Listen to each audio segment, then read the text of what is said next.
आज से 1-1.5 साल पहले मणिपुर में भी इसी तरीके से औरतों के साथ हुआ था। क्या आईएमए उस टाइम भी इसी तरीके से इतना ही एक्टिव था? इसमें आईएमए का कहाँ रोल है? नहीं, आप लोग नहीं लोगों की बात है। महिलाएं होती हैं, महिलाएं तो महिलाएं होती हैं। आज़ादी तो हम लड़कियों की कभी हुई ही नहीं है। हमेशा से घर में रहना और अभी हॉस्पिटल्स में भी कैद कर देना, यही हमारी आज़ादी है। इज्जत करना, अगर अपनी बहन के लिए आप शेर हैं तो दूसरों की बहन के लिए कुत्ते ना बने। उनकी भी बहन बेटियों की इज्जत सेम ही होती है। कल उसी में से कोई आपकी बीवी बनेगी, अगर उसके साथ ऐसा होगा तो क्या होगा? तो आप कोई पॉलिटिकल पार्टी कहाँ है? बीजेपी और ममता अपने पॉलिटिक्स के लिए लड़ रहे हैं। यहाँ पर भी कई महिला के एसोसिएशन जो अभी खड़े हैं, अभी आपके साथ ही बगल में भी खड़ी हैं, तेजस्विनी करके बहुत सारे लोग हैं, ऐसा नहीं है? बिल्कुल नहीं, मजबूर किए हैं, कोई खड़ा नहीं है। महिला मोर्चा के लोग भी मजबूर किए हैं हम लोग, कोई नहीं है, मजबूर किया गया है। राजनीति सीख रहे हैं। इस केस में ये कानून गल्फ कंट्री से ये लेकर के आए और उस पर रिसर्च करें कि रहा तो महिला जो सीजर और ब्लेड लेकर एक किसी की जान बचाने के लिए उठा रही है, आने वाले भविष्य में ऐसे दरिंदर को नापुंसक बनाने के लिए उठाएंगी। नहीं, उससे हमको कोई मतलब नहीं है। आप नहीं कर सकता। इसके पीछे कहीं ना कहीं नशा, नशीला पदार्थ, किसी न किसी प्रकार एडिक्शन है, चाहे पोर्न एडिक्शन हो, मोबाइल एडिक्शन हो या फिर नशा हो। इसमें समाज को फेल कहेंगे, दोनों को फेल कहेंगे, लेकिन सबसे ज़्यादा समाज, क्योंकि समाज ही आपको राजनीतिक जो भी लगता है, नेता जिनको बनाता है समाज ही बनाता है। ऐसा टाइम लगेगा, क्राउनिंग हुआ है तो उतनी देर के लिए मैं लेबर रूम में भी कुर्सी पे झपकी मार लगी।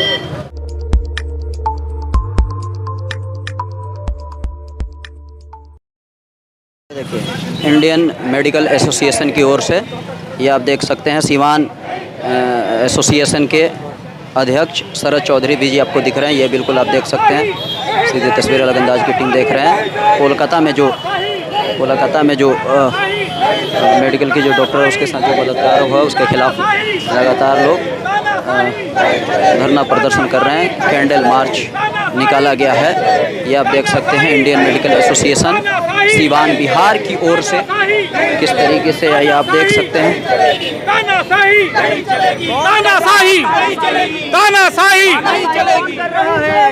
तानाशाही गवर्नमेंट कर रहा है, सेंट्रल गवर्नमेंट और स्टेट गवर्नमेंट दोनों तानाशाही कर रहा है।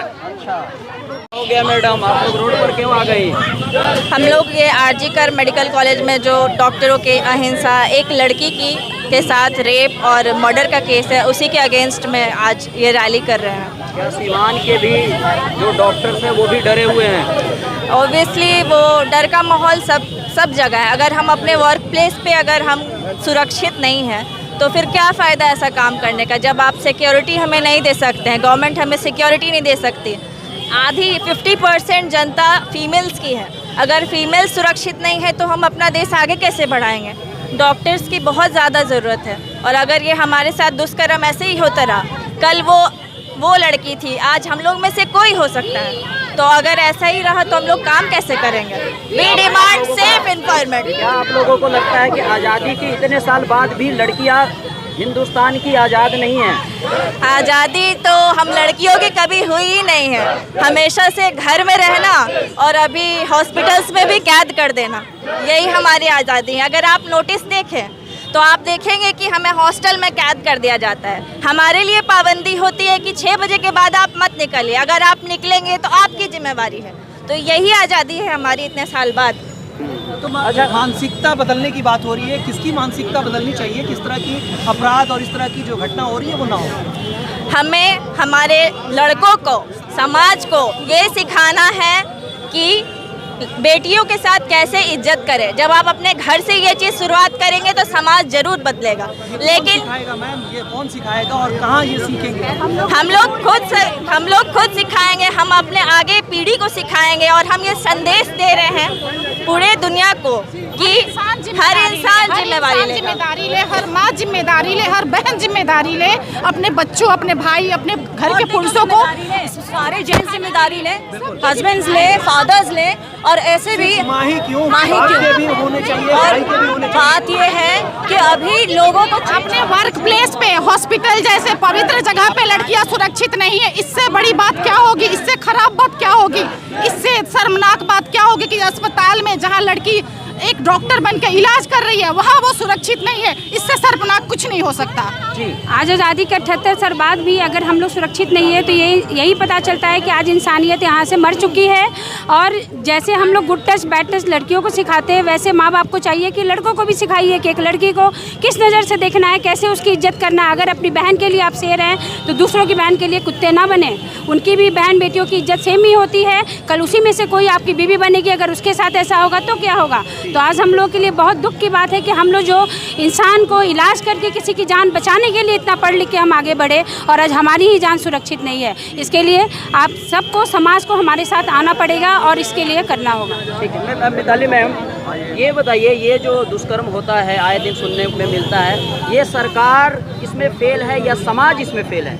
इसमें समाज को फेल कहेंगे, दोनों को फेल कहेंगे, लेकिन सबसे ज़्यादा समाज, क्योंकि समाज ही आपको राजनीतिक जो भी लगता है, नेता जिनको बनाता है समाज ही बनाता है। और हमारे सबसे ज़्यादा ज़रूरी है समाज के सोच को बदलना, क्योंकि उन लोगों को ये लगता है कि सिर्फ डॉक्टर का रेप हुआ है, लड़की का रेप नहीं हुआ है। और इस चीज़ को बदलने की ज़रूरत है, क्योंकि आज हम लोग जो भी अपना मार्च वो कर रहे हैं, लोगों का ये मेंटालिटी है कि बस इन लोग रोड पे उतरते हैं, बस उनका ये सोचना है कि डॉक्टर का रेप हुआ है, किसी लड़की का रेप नहीं हुआ है। और इस चीज़ को बदलना पड़ेगा। आज आप लोग का ओपीडी बंद था। बिल्कुल। ये कब तक बंद रहेगा या सिर्फ आज ही बंद नहीं, रहेगा? आज नहीं, जब तक देखा जाएगा आगे।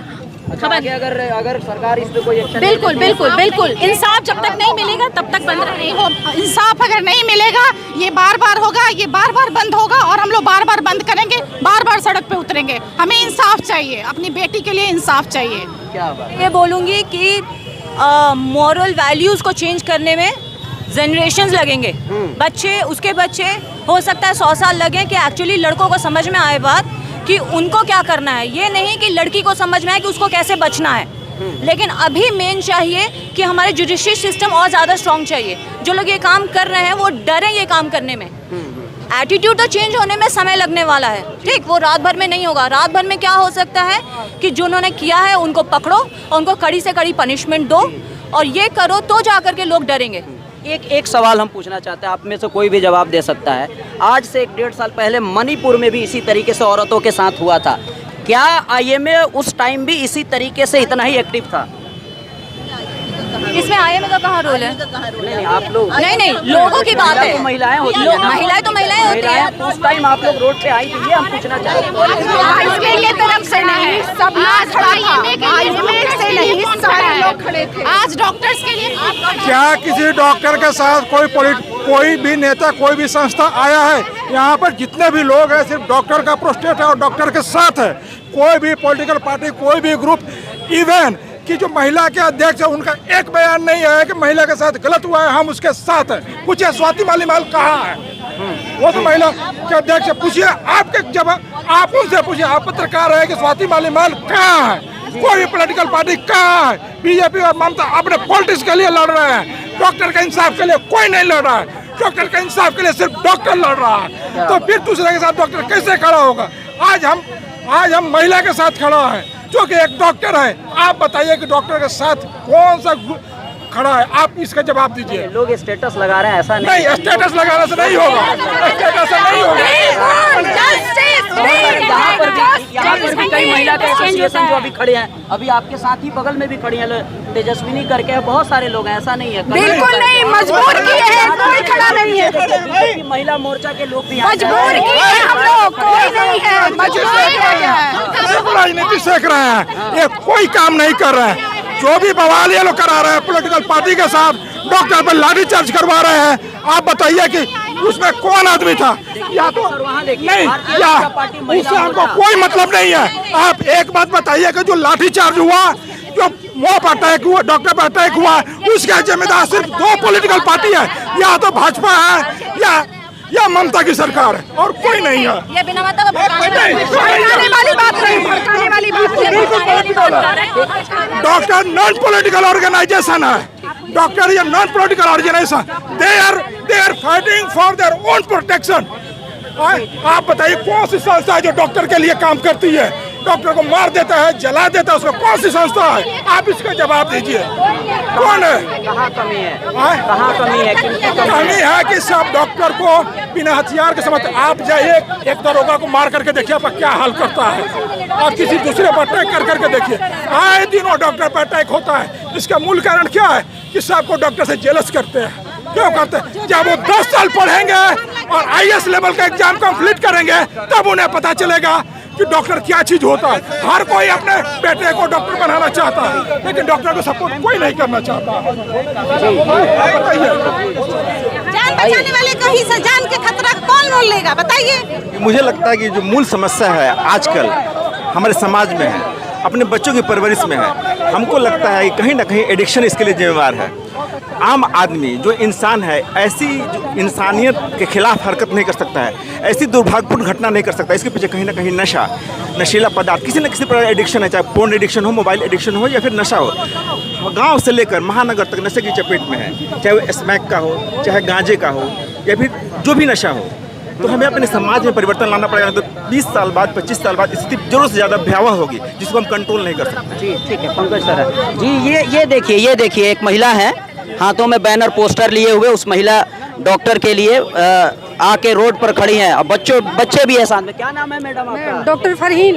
फरहीन मैडम जी। जी बताइए, आपके साथ इतना छोटा बच्चा है फिर भी आप आ गई हैं रोड पर। जी, हम लोग एक मैसेज देना चाहते हैं कि आप महिला को कमजोर नहीं समझे, और इस तरह आगे चलते रहा तो महिला जो सीजर और ब्लेड लेकर एक किसी की जान बचाने के लिए उठा रही है, आने वाले भविष्य में ऐसे दरिंदर को नापुंसक बनाने के लिए उठाएंगी। अरे वाह, क्या बात। कहाँ क्लिनिक आपका? पकड़ी बोर्ड पे। जी सर, बोला जाए जी।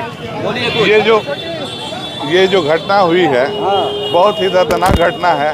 ऐसी सज़ा होनी चाहिए जो मुजरिम है कि लोगों की, अपराधियों की रूह कांप जाए, फिर ऐसी कोई घटना दोबारा ना हो।